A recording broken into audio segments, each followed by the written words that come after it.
Welcome back to our channel Info 366. இன்னைக்கு என்ன இன்ஃபர்மேஷனோட நான் உங்களை வந்து சந்திக்கிறேன் அப்படின்னா, மக்களே நேத்து வீடியோல ஈரான் வந்து குவைத் மட்டும் இல்லாம பக்ரைன் ரெண்டு இடத்துலயுமே வந்து ஏவுகணை தாக்குதல் நடத்தினாங்க. அது வந்து அமெரிக்கா வந்து நாங்க வந்து பாதி வழியிலே அதை தடுத்து நிறுத்திட்டோம் அப்படின்னு வந்து சொன்னாங்க. ஆக்சுவலி அங்க என்ன நடந்துச்சு, அது மட்டும் இல்லாம அந்த அட்டாக்கால இன்னைக்கு கச்சா எண்ணெயோட விலை வந்து எந்த அளவுக்கு ஏறி இருக்கு, இதனால நம்மளோட பெட்ரோல் டீசலோட விலையில எந்த அளவுக்கு ஏறி இருக்கு. இன்னொரு முக்கியமான ஒரு விஷயம், எப்பவுமே வந்துட்டு ட்ரம்ப் அவர்கள் வந்துட்டு எல்லா நாட்டு மேலயுமே வரியை அதிகமா தான் ஏத்தி போடுவாரு. இந்த முறை வந்து வரியை குறைச்சிருக்காரு. அதுக்கு காரணமா என்ன மாதிரியான விஷயங்கள் இருக்கு, இது எல்லாத்தையுமே நேத்து வீடியோல ரொம்ப டீடைலா பேசியிருப்போம். சோ மறக்காம அதை வந்து செக் பண்ணி பாருங்க. இன்னைக்கு என்னாச்சு அப்படின்னு சொல்லி பார்த்தா, குவைத்ல வந்துட்டு ஏவுகணை தாக்குதல் நடத்தினதை அமெரிக்கா வந்து தடுத்துட்டாங்க அப்படின்னு தானே சொல்லியிருக்காங்க. ஆனா இன்னைக்கு அந்த தாக்குதல்ல இந்தியர் ஒருத்தர் வந்து இறந்து போயிருக்கதா சொல்றாங்களே, அது வந்து உண்மையா? இந்த போரை நிறுத்துறதுக்காக அமெரிக்காவோட பார்லிமெண்ட் சைட்ல இருந்து என்ன மாதிரியான விஷயங்களை வந்து சொல்லிட்டு இருக்காங்க. இது ஒரு பக்கம் இருக்க, லாஸ்ட் 24 ஹவர்ஸ்ல உக்ரைனுக்கும் ரஷ்யாவுக்கும் நடுவுல என்ன மாதிரியான போர் நடந்திருக்கு, அதுல எத்தனை பேர் இறந்து போயிருக்காங்க, இது எல்லாத்த பத்தியும் தான் இன்னைக்கு இந்த வீடியோல ரொம்ப டீடைலா பேச போறோம். சோ வீடியோவை ஸ்கிப் பண்ணாம ஃபுல்லா பாருங்க.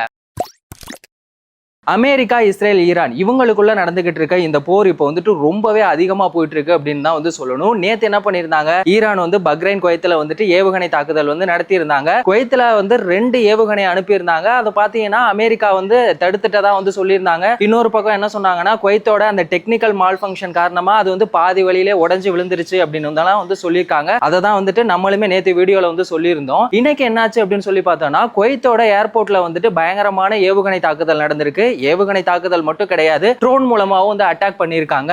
ஆக்சுவலி இது உண்மையா அப்படின்னு சொல்லி பார்த்தா, இது வந்து குவைத்தோட கவர்மெண்டே வந்து இப்ப அபிஷியலா வெளியிட்டு இருக்காங்க. நேத்து வந்து குவைத் 2 ஏவுகணையை மட்டும் அனுப்பல, 13 ஏவுகணை அனுப்பியிருக்காங்க, 17 ட்ரோனை வந்து அனுப்பியிருக்காங்க. அந்த ஏவுகணையோட துண்டுகளும் அந்த ட்ரோனும் என்ன பண்ணிருக்குன்னா, குவைத் ஏர்போர்ட்ல பயங்கரமான ஒரு சேதத்தை ஏற்படுத்தி இருக்கு. அங்க இருந்த ஒரு இந்தியருமே வந்து இறந்து போயிருக்காங்க. அது மட்டும் இல்லாம 63 பேருக்கு வந்து படுகாயமாயிருக்கு. இந்த சம்பவம் வந்துட்டு ரொம்பவே கொடுமையான ஒரு விஷயம். ஏன்னா 2 நாட்டுக்கு இடையில போர் நடந்துகிட்டு இருக்கும் போது அப்பாவி மக்கள் வந்து உயிரிழப்பு ஏற்படுறது அப்படிங்கறத வந்து யாராலுமே ஏத்துக்க முடியாது. அந்த மாதிரியான ஒரு விஷயங்கள் தான் வந்து நடந்துகிட்டு இருக்கு. சரி, ஓகே, இது சம்பந்தமா இந்தியாவோட சைடுல இருந்து என்ன சொல்லிருக்காங்க அப்படின்னா, இந்தியாவோட வெளியுறவுத்துறை அமைச்சகம் வந்து நீங்க வந்து அடிச்சுக்கோங்க, என்னவோ பண்ணிக்கோங்க, எதுக்கிட அப்பாவி மக்களோட உயிரை வந்து பறிக்கிறீங்க அப்படிங்கிற மாதிரி இந்த சம்பவத்துக்கு அவங்க சைடுல இருந்து வந்து கண்டனம் தெரிவிச்சிருக்காங்க. இதனால இந்த சம்பவம் நடந்த கொஞ்ச நேரத்துல என்ன இருக்கு அப்படின்னு பாத்தீங்கன்னா, ஏர்போர்ட் எல்லாத்தையுமே என்ன பண்ணிட்டாங்கன்னா மூடிட்டாங்க. அதுக்கப்புறமா கொஞ்சம் இந்த ப்ராப்ளம் எல்லாம் சால்வ் ஆனதுக்கு அப்புறம் தான் வந்து ஓபன் பண்ணிருக்காங்க. இந்த போரால இப்ப என்ன இருக்குன்னா, எரிபொருளோட விலை வந்து தாறுமாறா ஏறி இருக்கு அப்படின்னு தான் வந்து சொல்லணும். இதுக்கு முன்னாடி இருந்ததை விட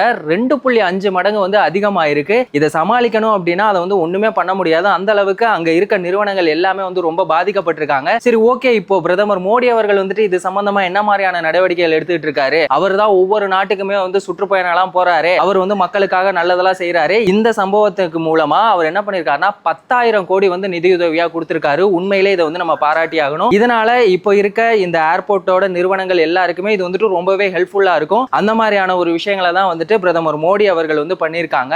இது ஒரு பக்கம் இருக்க, இன்னொரு பக்கம் லாஸ்ட் 24 ஹவர்ஸ்ல உக்ரைன் ரஷ்யாவுக்கு இடையில பயங்கரமா உக்கிரமா போர் நடந்துகிட்டு இருக்கு அப்படின்னு தான் வந்து சொல்லணும். இந்த லாஸ்ட் 24 ஹவர்ஸ்ல அவங்க வந்து 73 ஏவுகணை, அது மட்டும் இல்லாம 656 ட்ரோன்கள் மூலமா என்ன பண்ணிருக்காங்கன்னா உக்ரைனை வந்து ரஷ்யா அட்டாக் பண்ணிருக்காங்க. இதுல பாத்தீங்கன்னா 23 பேர் இறந்து போயிருக்காங்க. அது மட்டும் இல்லாம 130 பேருக்கு மேல வந்து காயமாயிருக்கு. இந்த சம்பவம் வந்துட்டு உண்மையிலேயே ரொம்ப ஒரு கோர சம்பவம். இப்போ ரஷ்யா சைடுல இருந்து என்ன சொல்றாங்க அப்படின்னா, இதுக்கு முன்னாடி ஏற்கனவே என்ன பண்ணிருக்காங்கன்னா, உக்ரைன் வந்து ரஷ்யாவோட ஒரு முக்கியமான ஒரு ராணுவ முகாமை வந்து அட்டாக் பண்ணாங்க. அதுக்கு பதிலடி கொடுக்கிற விதமா தான் நாங்க வந்து இந்த ஒரு அட்டாக்க பண்ணிருக்கோம் அப்படின்னு சொல்லி அவங்க சைடுல இருந்து ஈஸியா சொல்றாங்க. ஆனா இதுக்கு நடுவுல அப்பாவி மக்கள் தான் வந்து பாதிக்கப்படுறாங்க. அவங்களுக்கு உயிரிழப்பு ஏற்படுது. அவங்க இருக்கிறதுக்கான ஒரு இடமே இல்லாத அளவுக்கு அவங்களுடைய குடியிருப்பு பகுதிகள் எல்லாமே வந்து ரொம்ப சேதமாயிட்டு இருக்கு. இந்த போர் அப்படிங்கிறது 2022ல ஆரம்பிச்ச ஒரு விஷயம். 4 வருஷம் ஆயுமே இன்னுமே முடியாம இது வந்து ரொம்பவே கண்டினியூவா போயிட்டு இருக்கிறதுக்கு முக்கியமான காரணம் யார் தெரியுமா? அவன் தான் பெரிய வேலையை வாத்துட்டு போயிட்டான் அப்படிங்கிற மாதிரி எல்லாத்துக்கும் முக்கிய காரணமா இருக்குது அமெரிக்கா தான். அமெரிக்கா என்ன பண்றாங்க,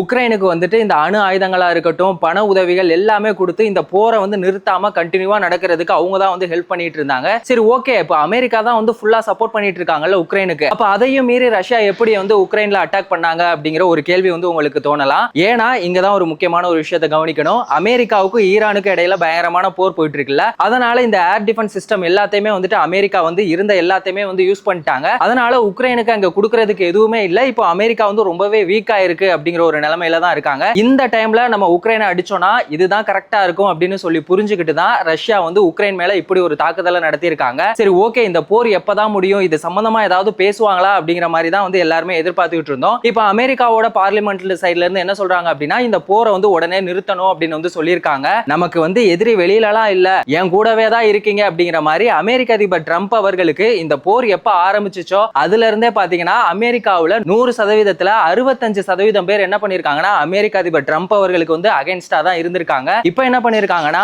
அமெரிக்காவோட கட்சியில இருக்கிறவங்களே என்ன பண்ணிருக்காங்கன்னா இந்த போரை நிறுத்தணும் அப்படின்னு சொல்லி அமெரிக்க அதிபர் ட்ரம்ப் அவர்களுக்கு எதிராக வந்து குரல் கொடுத்துக்கிட்டு இருக்காங்க. இது உண்மையிலேயே அமெரிக்காவுக்கு மிகப்பெரிய பாதிப்பு அப்படிங்கிறத விட அமெரிக்க அதிபர் ட்ரம்ப் அவர்களுக்கு மிகப்பெரிய பாதிப்பா இருக்கு. சோ இந்த போரை வந்து முடிப்பாங்களா இல்லையா, இதோட அடுத்த கட்ட பேச்சுவார்த்தை எல்லாம் எப்படி இருக்கும் அப்படிங்கறதெல்லாம் நம்ம பொறுத்திருந்து பார்ப்போம். இவங்களுக்குள்ள நடந்துகிட்டு இருக்க இந்த போரால இந்தியர் ஒருத்தர் போய் இறந்து போயிருக்காரு. சோ இத பத்தி நீங்க என்ன நினைக்கிறீங்க?